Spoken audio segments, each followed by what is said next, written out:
Hi అండి. ఈరోజు బెండకాయ పుల్లకూర చూపిస్తున్నానండి. దానికోసము ఆనియన్స్, పచ్చిమిర్చి, చింతపండు, బెండకాయలు, అలాగే ఒక కప్పు పెరుగు కావాలి. ఇంతేనండి.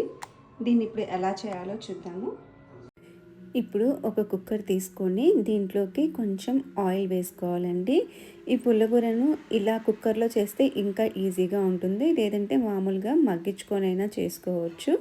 సో దీంట్లో ఇలా కుక్కర్లో ఆయిల్ వేసిన తర్వాత హీట్ అయిన తర్వాత పోపు గింజలు, కొంచెం పచ్చిమిర్చి చీలికలు, కరివేపాకు వేసుకొని ఒకసారి వేగిన తర్వాత దీంట్లో తరుక్కున్న ఆనియన్స్ని కూడా వేసి కొంచెం పసుపు కూడా వేసేసి మనం తీసిన కొంచెం చింతపండు అండి అది కూడా వేసేసుకొని ఇలా ఒక్కసారి మిక్స్ చేయాలండి. అంతే. పసుపు వేసుకొని మిక్స్ చేసిన తర్వాత బెండకాయని కూడా వెంటనే వేసేసుకోవచ్చు, ఎందుకంటే కుక్కర్లో మగ్గిపోతాయి కాబట్టి వెంటనే వేసేయచ్చండి. సో బెండకాయలని వేసిన తర్వాత ఒక్కసారి కలిపేసుకొని ఇందులోకి ఉప్పు వేసుకోవాలండి. తగినంత, కూరకు తగినంత ఉప్పు ఇక్కడే వేసేసుకోవాలి. ఉప్పు వేసుకున్న తర్వాత మనము ఒక కప్పు పెరుగు తీసి పెట్టుకున్నాం కదా, అది కూడా వేసేసి కొన్ని వాటర్ వేసేసి వేసుకోవాలి. అంతే.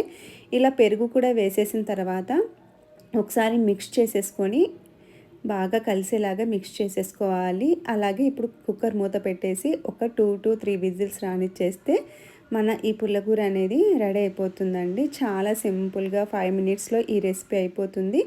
రుచిగా కూడా ఉంటుందండి.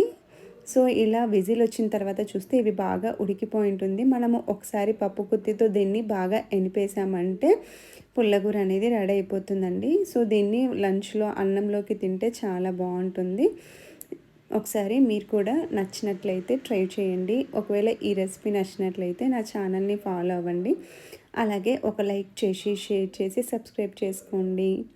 సో దీన్ని ఇప్పుడు ఇలా వేడివేడి అన్నంలో కలుపుకొని తింటూ ఉంటే చాలా బాగుంటుందండి. ఒకసారి ట్రై చేయండి.